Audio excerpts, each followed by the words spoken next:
Ladies and gentlemen, welcome to the regular scheduled meeting of the Griffin Board of Commissioners, February 9, 2021. We're going to open up with Mr. Brock leading the pledge, followed by Mr. Tinsley III leading the invocation. Please join us. Please join me.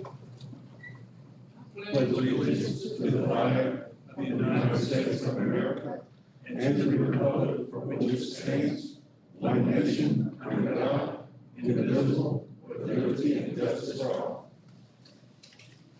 Most gracious Heavenly Father, we're here today to ask your blessings and guidance in the performance of our duties as elected officials. We pray for strength, love, knowledge, and understanding.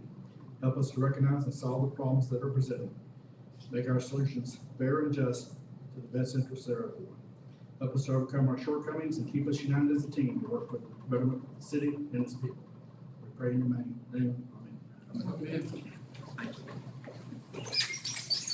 We have the approval of the agenda. Do we have a motion to approve the agenda as presented? So, Mr. Tinsley with a motion, Mrs. Murray with a second. All in favor, signal by raising your hand. 7-0. Moving into presentation and delegations. First, we're going to recognize Police Officer Reggie Sutton as a January 2021 Strongest Link in the Chain Award recipient. So we should be having a video. I should have knew you took the summer, Brian. I said, I'm gonna get you mic'd up. okay. Might be a little difficult here. You doing? I know you're strong as late, but you may have to bring out the strength with you. What's up, Griffin? We're here in downtown. Today we're going to be surprising Officer Reggie Sutton with the Strongest Link in the Chain Award for the month of January 2021. Well, Officer Sutton is known in Griffin for his work with the DARE program, for giving away bicycles to children in need. And just the other day, snuck a picture of him changing the lady's tire in the rain. He's an all-around awesome guy. But don't take my word for it. Let's hear from the guy that actually nominated him. So for that, we'll send it over to Patrick K. in the newsroom. I'm excited this month to nominate Officer Reggie Sutton as our strongest link in the chain and down in our community. He's been an absolute pleasure to know. He's been here for, I believe, about 6 or 8 months now. And he has taken on the task of being our downtown police officer. Something we've needed downtown as we start to grow and see a lot of things happening in our community. And Reggie's been able to help us out with that. He's been a real go-getter. He's definitely the kind of person that goes above and beyond the call of duty. We've had some issues with some homelessness downtown.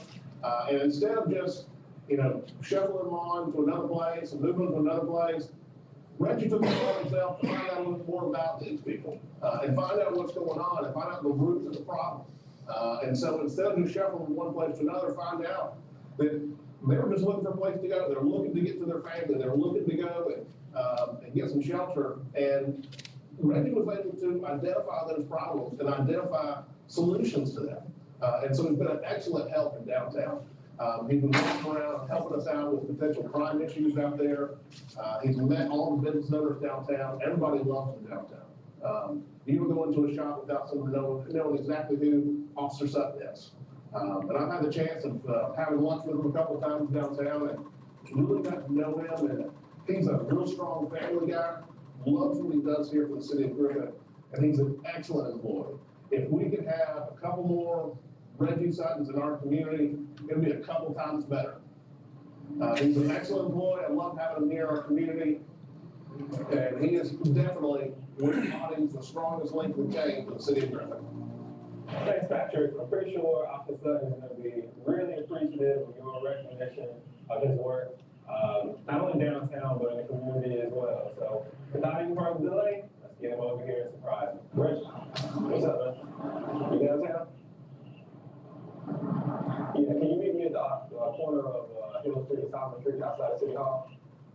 Yeah, we're doing a little feature on downtown Griffin and want to kind of get your thoughts on what it's like working out here. Yeah, this is segment, definitely appreciate it.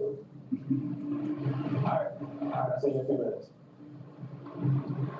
All right, he's coming, and he's on his bicycle. What's up, man? I can't call it. Can I roll over here? Does it have a bell on it? No. Why not? I think it'd be cool if it had a bell, like you can like ring it and pull people out. Sorry, We're not recording right now.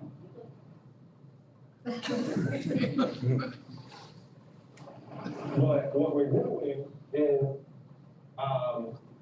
just some downtown features, and we're gonna talk to you about how awesome and how you feel about working down here. So can you do that for me? Nope.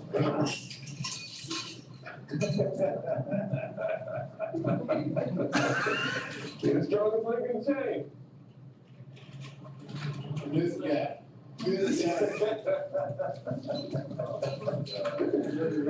Yep, and we are recording. Don't thank me, man. Patrick nominated you down to economic development for all your work in downtown. So, surprise. It is a surprise. We'll get you mic'd up real quick and you can tell all this to the camera. Tell them how you feel about this. All right? First, I wanted to say thank you to Patrick for this awesome recognition. And I want to thank the city of Griffin for allowing me to serve the business owners and the community downtown every day to build that bridge of cohesiveness between the community and the city. I just look forward to many years of helping the city grow together with the community. And I look forward to the community helping me to let the Griffin City of Griffin know what we need to grow together as we all bond back together. 2020 was a tough year for the city and the community, but I know through us working together, seeking to understand each other, we can make Griffin a better place to live, to grow, and to raise our families.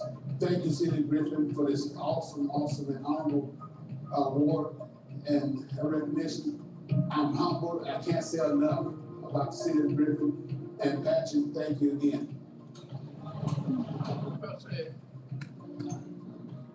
Hang on, we're not done. Keep it up, man. Now what am I gonna do with this? Oh, wow. Play Because I told him, I said, I'm gonna tell him about the bike. And he didn't really say anything other than he caught me on him changing his tire. And I'm like, wow.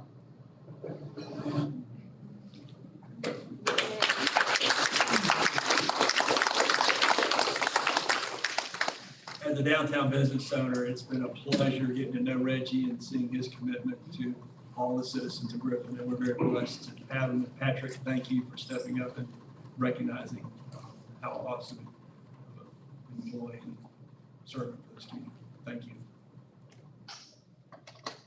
First item after that is the presentation of a proclamation declaring February 2021 to be Black History Month, and Commissioner McCord will do the honors, and if our two honorees would please come forward.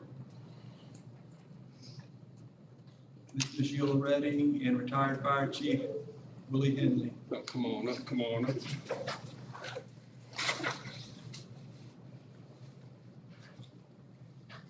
With great honor. Hope I didn't mess anything up.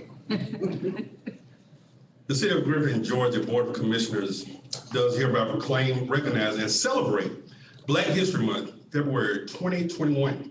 Whereas we join with millions of Americans across the nation to convey our great appreciation for the remarkable accomplishments and lasting impact of our country's great African-American leaders and citizens made evident locally by admirable servants such as Ms. Eula Redding, a veteran of the Griffin Housing Authority Board of Commissioners, having first been appointed in 1999. I wonder who appointed her. Eula Redding serves as a position of vice chairman or vice chairperson, working in the field of youth education. She brings energy to the organization and is passionate about programs that encourage residents to reach their full potential.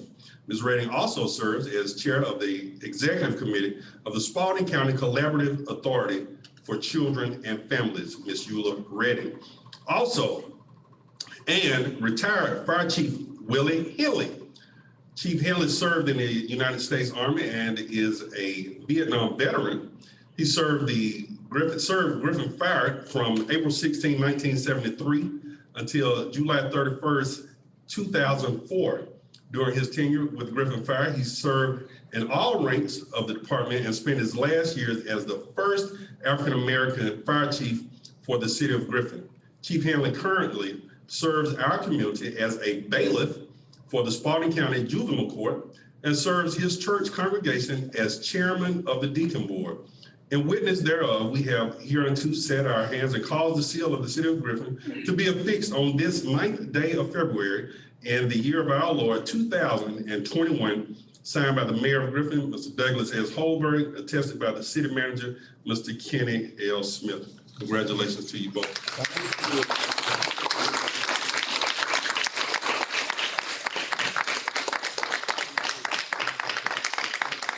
And I definitely want to hear from the two of you, but I do have to throw my 2 cents in it while I'm up here. Of course, I met Ms. Redden once I got on the Board of Commissioners back in 1994. She was my appointment to the Housing Authority. And every time you ride past what is now Meriwether Homes, what was once Meriwether Homes, and when you see that which is there now, let that be a testament to Ms. Eula Redding and the hard work that she put in with all the other members of the Housing Authority. But she has been on that board faithfully and working for that community. She taught kids after school program over at the There were the homes and what's the building next to it? What's it? The Salvation Army. Salvation Army. Right. Yeah. She had the school over there with the kids after school, Ann Street. Yeah, My wife was Ann teaching Street, there. That's what yeah. I'm about to get to. All right, so that's Ms. Eula Redding. And now, Chief Willie Joe Henley, and I try to say it without being choked up, but he told me this story about when he first started working for the city of Griffin. He got out of the Army, and he came to work as the first African-American fireman for our department. And once he got there, out of the Army, serving in the United States Army, when they sat down to eat, Chief Henley had to sit by himself. And when you think about that, this is not in the 50s and the 60s. We're talking about 1973, during my lifetime, during a lot of our lifetimes, that this kind of thing was happening. Chief Henley, with his hard work and his a praying man. I don't know if you've ever been around him, but he's a praying man. And all that he has done, and it's a testament to his life story. Just a humble servant, humble in his work ethic, humble in what he's doing, and I know to be a praying man that started out sitting at a table by himself amongst his coworkers and ended up being the chief of our fire department. So, to Chief Henley, congratulations.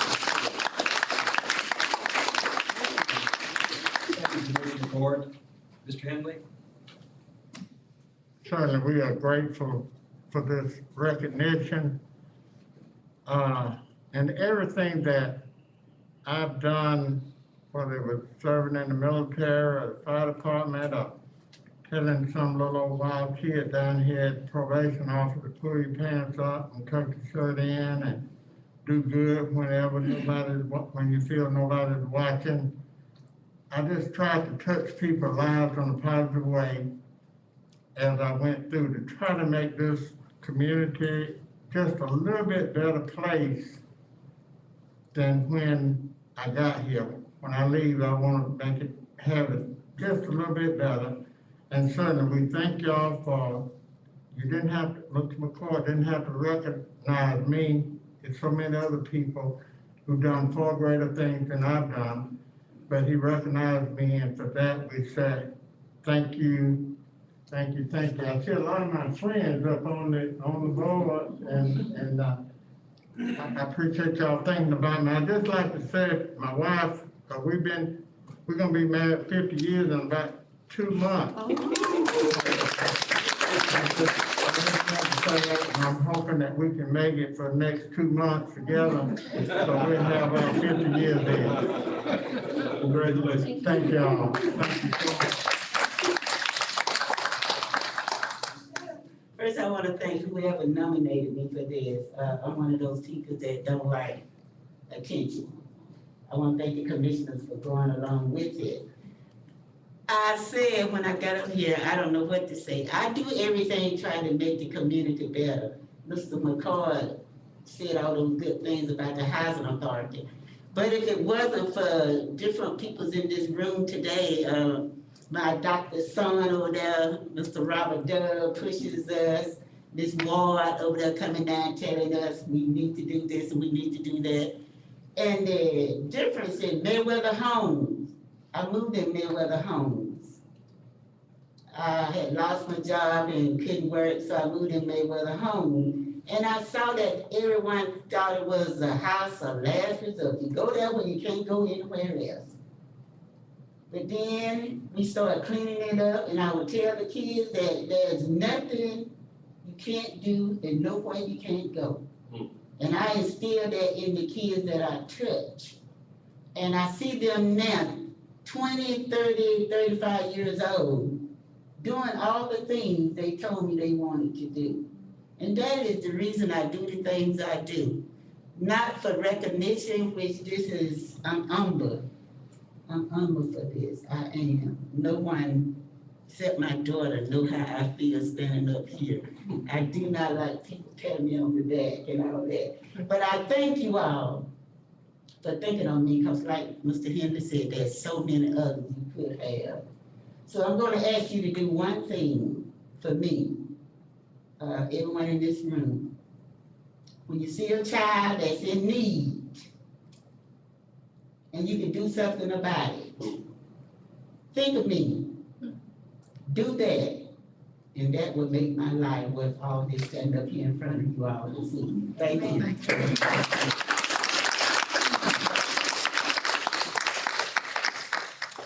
Thank you both for y'all's kind words and appreciation, and thank you, Mr. McCord, for the words of wisdom that you gave us tonight. Thank you.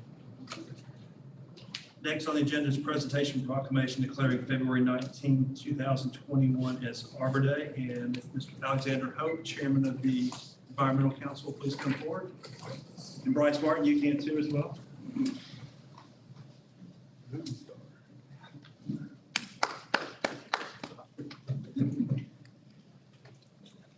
Welcome, welcome. So proclamation declaring Arbor Day 2021, whereas in 1872, J. Sterling Morton proposed to the Nebraska Board of Agriculture that a special day be set aside for the planting of trees called Arbor Day, which was first observed with the planting of more than 1 million trees in Nebraska. Whereas Arbor Day is now observed throughout the nation and the world in recognition of the fact that trees can reduce the erosion of our precious topsoil by wind and water, reduce heating and cooling costs, moderate the temperature, clean the air, produce oxygen, provide habitat for wildlife, and reduce stormwater runoff. And whereas trees are a renewable resource, giving us paper, wood for our homes, fuel for our fires, and countless other wood products. Trees in our city increase property values, enhance the economic vitality of business areas, beautify our community wherever they are planted, and are a source of joy and spiritual renewal. And whereas the city of Griffin has appointed an environmental council to facilitate and oversee the planting of trees in the city. And whereas the city of Griffin has pruned and mulched trees throughout the city's right-of-ways and has been recognized as a Tree City USA by the National Arbor Day Foundation. Everyone is invited to participate in several virtual Arbor Day celebrations to be held the week of February 15, 2021, which will include daily social media posts about trees and Arbor Day, virtual book reading hosted by Griffin Spalding County, by the Griffin Spalding County Library, and a tree giveaway at the library. Now therefore be resolved that the Board of Commissioners, City of Griffin, does hereby proclaim Friday, February 19, 2021 to be Arbor Day 2021 in the City of Griffin, and urge all residents to support efforts to protect our trees and woodlands and support our city's urban forestry programs, and to plant trees to promote the well-being and present the future of generations. In witness hereof, I hereby hereunto set my hand and cause the seal of the City of Griffin to be affixed on this 9th day of February in the year of our Lord 2021. Signed, Douglas S. Holberg, Mayor, Kenny L. Smith, City Manager. Thank you so much. Appreciate y'all.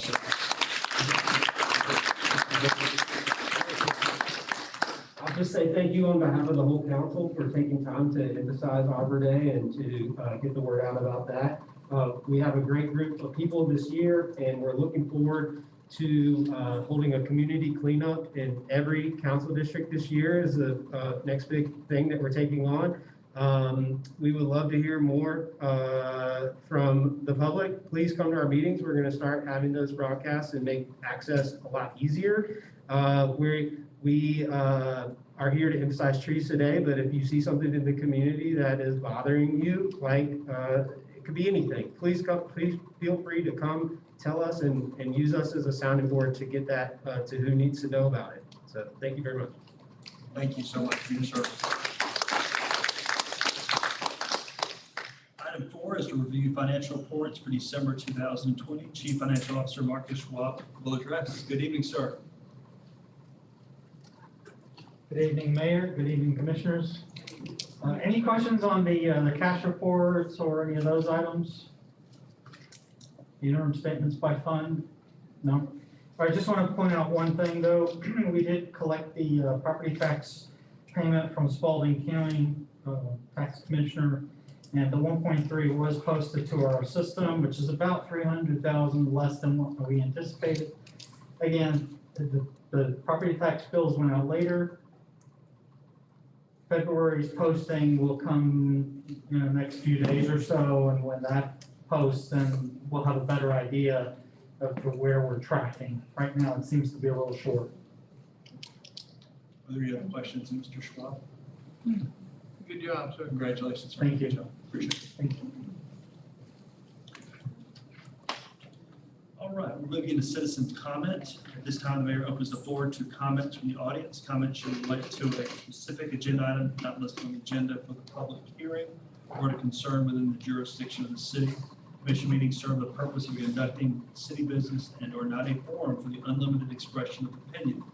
The mayor reserves the right to limit comments to matters germane to city business and may refer speakers to the city manager or other staff for resolution.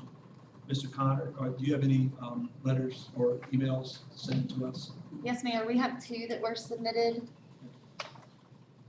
The first is from Sharon Royal, 143 Cumberland Road. Good evening. I wanted to say thank you to our Board of Commissioners for recognizing February as Black History Month. Let us take this time and recognize the achievements of all our African American community leaders, especially those who currently serve on the City Board of Commissioners. Commissioner Rodney McCord for holding the title of Griffin's youngest mayor in 1998. Commissioner Cynthia Ward for being the second African American female to serve as mayor in 2004. And Commissioner Cora Flowers, who in 2004 became the youngest elected official in the city. Tonight, at this very moment, Spalding County sits on another historic moment as we hold an election to potentially elect the first African-American district attorney, Dexter Wimbish. Black history surrounds us today as much as it did in 1998 and 2004. For while we have eyes on the future, history has its eye on us, which is a quote from Amanda Gorman, The Hill We Climb. Thank you. The second is also addressed today and reads, Mayor and Commissioners, at your last meeting, Ms. Sharon Royal provided written comments regarding the Land Bank Authority regarding its decision to transfer property located at 727 West Philly Street, the subject property. Her comments were read into your record. The Land Bank's Board of Directors would like to respond to those comments in the same forum. Ms. Royal's comments were not factually accurate. She failed to inform you of the reasons behind the LBA Board's decision to sell the subject property rather than donate it to Mount Olive Outreach Ministries. The buyer of the property lives on the adjacent lot and the property line appears to encroach on her house. To have donated the property to Mount Olive would likely have set up serious title problems for the church and the adjoining property owner. That fact was fully discussed in the meeting and is reflected in the minutes. Ms. Royal was present during the discussion. Ms. Royal's allegations of racism are offensive to the LBA Board.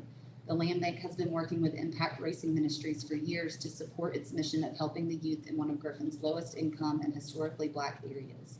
The 2 decisions referenced by Ms. Royal were motivated by nothing more than making the best decisions possible for the use of land entrusted to the Land Bank Authority. Thank you for your attention, Virginia S. Church. Those were the only 2 comments that were received from our emails. Thank you very much. I believe Mr. Marvin Roadwater is here. Told you we would delay just enough for you to get here in time. So welcome, and you'll please. So if you could please state your name and address for the record. Good evening, Mr. Mayor, Good evening, sir. City Commissioners, Mr. City Manager. My name is Marvin Broadwater Sr. I reside at 3004 Slippery Rock Court, Columbus, Georgia. I'm here this evening to solicit your attendance and your assistance with informing your constituents of a fatherhood conversation event on March 16th from 6 p.m. to 7 p.m. As this will be a virtual Zoom meeting, and it will be live streamed on Facebook, Instagram, and Twitter platforms. I serve as the immediate past state representative of Georgia's state organization of Omega Psi Phi Fraternity Incorporated. And we are an organization that believes in community outreach and involvement, as we are all servant leaders. We have observed a vicious cycle for many of our fathers in this great state as it relates to child support. For this reason, the Georgia State Organization of Omega Psi Phi has partnered with the Georgia Department of Human Services Fatherhood Program to conduct fatherhood conversations around this great state of Georgia.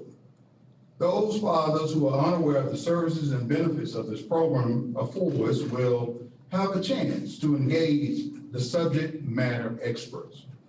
The goals of the fatherhood conversation are to inform the community of its numerous services offered to non-custodial parents, especially fathers, and to dispel any misconceptions of the Department of Human Services Fatherhood Program. Topics to be discussed but not limited to are driver license reinstatement, GED enrollment, job training, job search, and placement.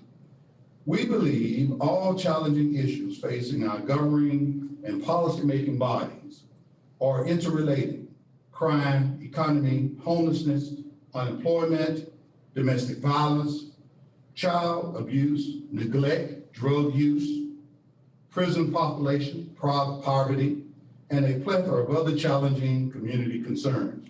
If we dim the radiance on one of the issues, we consequently decrease the radiance on another simultaneously.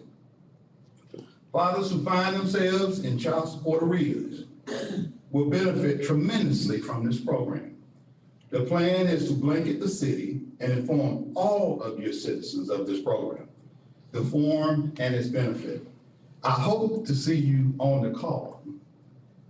Thank you again for your time and service to this community. And I want to especially take a moment of personal privilege and thank your mayor, because I called him and said, hey, I'm running a little late, but I'm going to get there. And I want to thank you for allowing me to speak.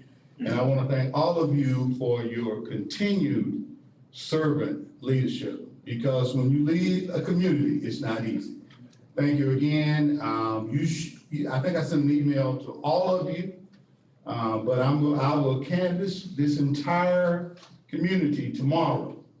And everyone will say, I saw a guy walking with a purple jacket on and passing out flyers. Because I will talk to your radio stations, your TV stations, your local businesses to get the word out. And we need your help. And I will be back to talk to your county commissioners as well. This is a great program. This is probably, I think, the 60th one that we've run over the state of Georgia. 10, I don't know, maybe 8 in Atlanta, Valdosta, Thomasville, Albany, Marietta, Savannah, and now Griffin. And we've done very well with it. But I'll leave you with this. This program not only helps fathers, but it helps place a father back in the life of a child. So thank you very much for your time. Subject to your questions, that is the end of my presentation. Thank you, Mr. Broadwater. Look forward to working with you. Thank Any you. questions for anybody? Thank you all again. Thank you, sir. In this, we're still in citizens' comment. Is there anybody on my left that'd like to come before the board? Is there anybody on my right side that'd like to come before the board? There are no public hearings tonight. We're moving to the consent agenda. Pleasure of the board to take items 5 through 8 as one. Do we have a motion to approve? Somebody. Oh, I'm sorry. Do we have someone to Zoom? Yes, sir. Okay, I'm sorry, let's reverse back to Commissioner comments. Hello, my name is Emma Darty, and I'm here in the case of a. Ms. Emma Daughtry, you can go ahead. Oh, thank you, sorry. I'm here in the case of a community garden on the corner of Hamilton Boulevard and East College Street, even though I have heard that there's plans for. Hold 1 second, Ms. Daughtry. Go ahead and start again, please. Name and address for the record, please. Oh, yes, sir, sorry. Emma Darty, 826 East College Street. Go ahead, ma'am. Thank you, sorry. Well, I was going to state my case for a community garden on the corner of Hamilton Boulevard and East College Street. I have heard that there are plans for a roundabout, but I also have heard that those plans have not had a timeline yet. So I was wondering, if possible, there are many positive outcomes of a community garden, and I feel like those outcomes would then, they would balance out and even add more to the community than any roundabout could. So if you wish for me to continue my idea, I was wondering if I could state those for you. If you'd like to, that's fine. Thank you. These many positive outcomes include improvement in food security, dietary habits, and mental health.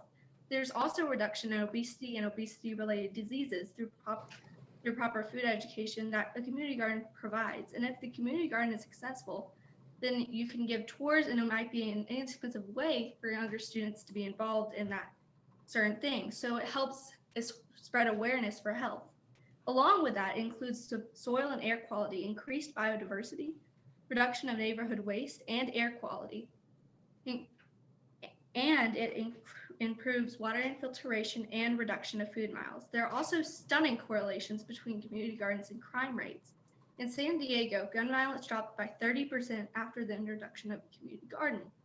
In other cities, it was dropped by overall crime rates by more than 13, and burglary and nuisance reports dropped by nearly 22 and 30% respectively. These reports are stunning, and though these percentages may seem small to the naked eye, when you go to thousands like a sprouting town such as ours, anything counts. Now, to put your worries to rest, the garden is nonprofit. We will only accept volunteers, and any extra money donations that are not used in the month of receiving the donations are going back through charity or charity projects. Any produce grown will be given back to the community through co-ops and basket keepers. The garden will be funded by my personal savings, donations, my father's help, and fundraisers. For something so simple such as a community garden, then that will make an opportunity for Griffin to be a safer and nicer place, which it already is a very nice place. Then I believe that it will be very positive for the community. And I think that since the lot is unused, it might be what I'm saying here is that it's going to be a pretty easy thing for us to do. And considering that I and a couple of, and my father and several neighborhood neighbors, they'll be able to help. I was wondering if that would be acceptable. Ms. Daughtry, I appreciate your comments. We have an environmental council, so if there's a way that we can get your contact number, is there a way for her to text you the contact? So you'll leave your contact number, and then staff can get back with you if that is okay. Thank you. I'll leave it in the chat. Thank you so much, and appreciate you listening in and bringing suggestions. Is there anybody else? No, sir. Okay, thank you.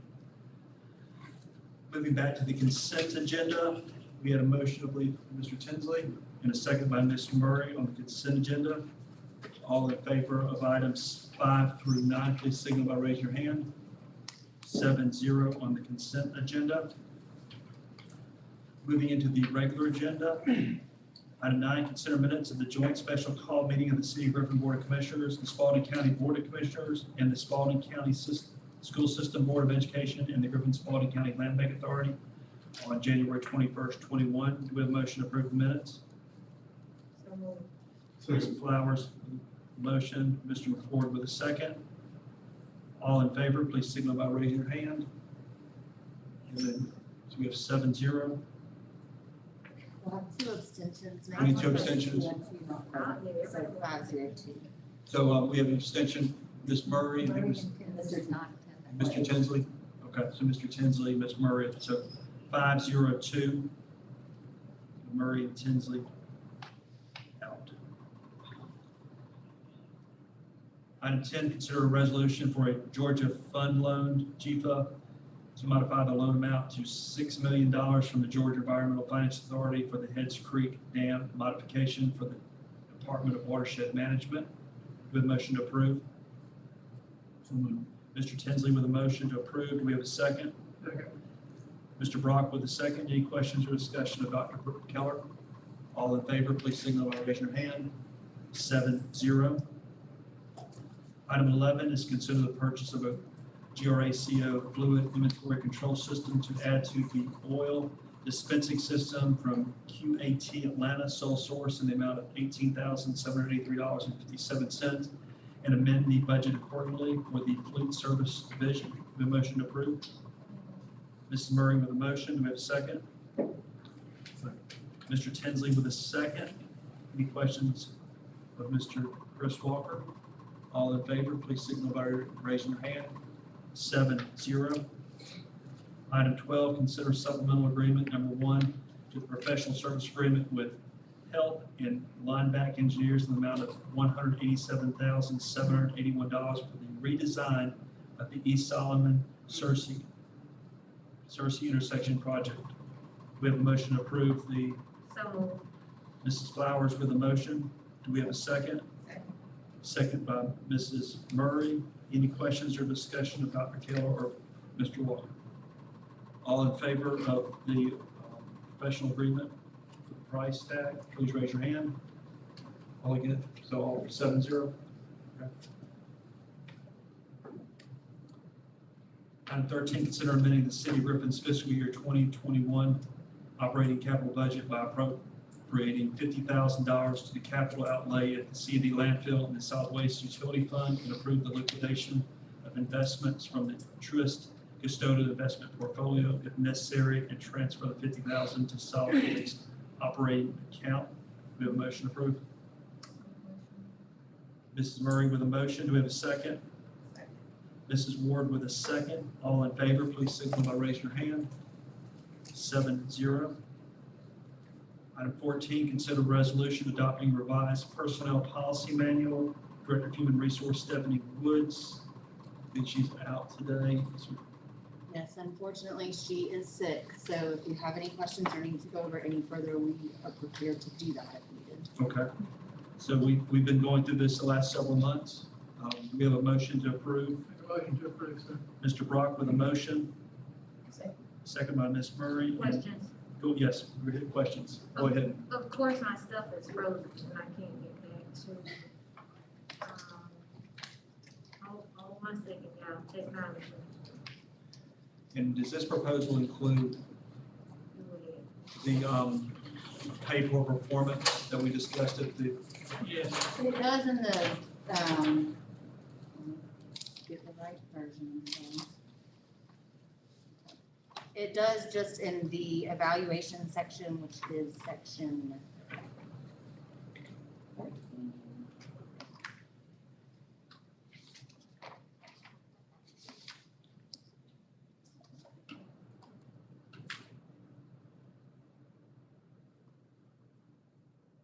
I'm sorry, Article 18.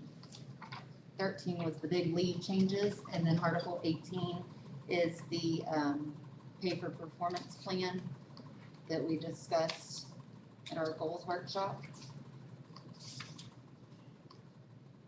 This will finalize that As the way that we do our evaluations, we do have all of those ready to go. We have all the forms that are acceptable to our directors, but we need the approval since this is changing sort of how we do any kind of raises. So we did feel that it was necessary to put it within our personnel policy because we did have evaluation criteria in there before, and this does amend that. once this is voted upon tonight, does that take effect immediately or is it? a future We date? are recommending that, but we can make it take effect. I think she's recommending that. I'm fine. Let me make sure that's- The evaluation process will take effect immediately, but any increase that's tied to that would not take effect until you actually approve an across-the-board salary increase or whatever. Pay plan. Ms. Flowers, do you find your questions? Y'all covered it in there.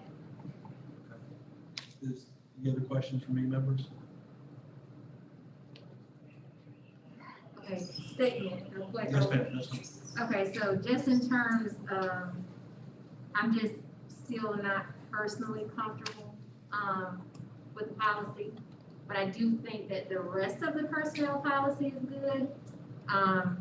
And so just for the paper performance, I'm not gonna be able to support it, just because I personally don't feel like, that's the most effective way to do it, although I do not have an alternative. I'm not comfortable with that, but I do support the rest of the changes in the policy. Anybody else have a statement or question or anything? Okay, we have a motion from Mr. Brock, a second by Ms. Murray. Going to call the question. All in favor of the resolution adopting the revised personnel policy manual, please raise your hand. And those against, like sign. So it's a 5-2 with Ms. Ward and Ms. Flowers voting against. Moving to item 15, consent. Before we go into executive session, let's go ahead and hit the city manager report and city commissioner comments. So I don't have anything. I think Ms. O'Connor's got a couple of things. First, we wanted to make sure that y'all understood that the land bank appointments were not on there again tonight because we are waiting on the county to approve the amended contract that both Ms. Woodard and I worked on. So once they approve that on the 15th, we'll put those back on there. It does establish the 5th board member. So we are going to ask for a nomination from, or an appointment from the school board that we will then have to appoint. Jointly between the counties. We will have those appointments, I hope, at our next meeting in February. And we'll have our 2 that we knew we had as well. So we'll have that to deal with. We have not yet figured out how to stagger the terms, but we did feel like it was important to go ahead and get these appointments handled. And so we're gonna do that, and then if we need to come back and figure out how to stagger the terms, we may even have to talk with our legislators about that, but we'll do that as soon as we can, but we felt like this was important to go ahead and start. Also, we need to know a little bit more direction in regards to a workshop for substandard housing. I know Commissioner Flowers, you mentioned that at our goals workshop. Do you want to do that on a regularly scheduled workshop date, or do you want to special set it? We do think that it will be pretty extensive to last a couple of hours. So if we do just a regular 9 to 11, like we sometimes do at our workshop, is everybody comfortable with that, or do you want to specify? I'm going 9 to 11. That works for me. Okay. We do have a couple things already on the February workshop, and to make sure that our presentation is worthwhile, it will have to be the March workshop. So are y'all okay with that as well? Okay, well then we'll plan on it for March. And that was all I have. Mr. Whalen, doing okay? As far as I know, I talked with him yesterday. I would assume he's on there somewhere. He's in Zooming. Is he waving? Excellent. Thank you. Mr. McCord? Guess I take a moment of personal privilege. On Friday, I have a 13-year-old son, Jalen. And yesterday, my oldest son, Jordan, turned 16 years old. So I just want to make y'all feel old. All of you who have known my kids, and I'm extremely proud of them. But we were talking and having this talk, and we were talking about African American History Month, Black History Month, and just the achievements and what it means in our community to be African American and learning to navigate and understanding that there is, even in 2021, some differences in how children, young men are growing up. So, and I guess what Ms. Redding said, we have an opportunity to encounter any kid, be him African American, white, Hispanic, whatever. Remember that this kid is going to help shape our community and the place and where we live, work, and play. So with that being said, I just want to make sure that when we talk about African American History Month, it is talking about the contributions to our entire community and our entire world. Lastly, whenever we come in this building, we come in this room, I'm going to consistently, I don't know that it's popular for everyone, but I'm going to always be consistent in my Blue Lives Matter. And when I see those guys protecting us here in our room, and we're able to do the business of the people, it's always comforting to look back to know that we have officers that are willing to be here every commission meeting that we have to protect us, protect this building, so that we can do what it is that we're supposed to do. So I want to make sure that all officers of our community, and we have the strongest link to an officer tonight, that in Griffin, Georgia, on this board of commissioners, we still support Blue Lives. We support Blue Lives here in this board of commissioners. Thank you. Thank you, Mr. McCord. Mrs. Murray? Thank you again, everyone, for coming. Mr. Martin, thank you for coming. It's an honor for Griffin to be included in this project, for taking a stand and taking a stand for our community. I'm just looking at the flyer. I believe in it, so I'll try to make sure I'm included in that. I really appreciate you stepping forward and coming in. And again, Patrick, thank you for nominating Officer Reggie Sutton. He is, I know him personally, know his family, and he is the same no matter whether he's at work or at a ball game. He's what you see is what you get, and he's always that servant, and I'm very honored for him to be part of the city of Griffin. So I'm very proud of him, as well as all of our officers. And anyway, just wanted to say thank you again, and that's enough. Mrs. Flowers? No comment. Mrs. Ward? Mr. Tinsley? Mr. Rock? Get your vaccines done as quick as you can. Thank you, sir. And I want to thank Mr. Roadwater for coming all the way to Griffin. He called me from coming in from Columbus, Georgia, and to fight through that windy roads and getting here, and the challenges you had today. That's commitment, and for someone from outside of our community to come here and care enough about the citizens of Griffin, it speaks highly of you and your organization. So if there's anything that myself or anybody that I can try to influence to help you and assist you, have an open door policy. This board has an open door policy. We're proud that you selected Griffin, Georgia. We're looking forward to working with you. Again, I've already thanked Officer Sutton for his service and commitment, and what an outstanding choice for strongest link in the chain. And gentlemen in the back, echo what Mr. McCord says. Y'all are a true blessing to Griffin and Spalding County. God bless y'all for all y'all do. Moving into the final item of the business tonight, to executive session pursuant to OCGA section 51.4-3B2 for the purpose of discussing or deliberating upon the appointment, employment, compensation, hiring, disciplinary action, or dismissal, or periodic evaluations or rating of a public officer or employee. We have a motion to go into closed session. Have Mr. Tinsley with a motion, Mrs. Murray with a second. All in favor, please rise and join us in the back.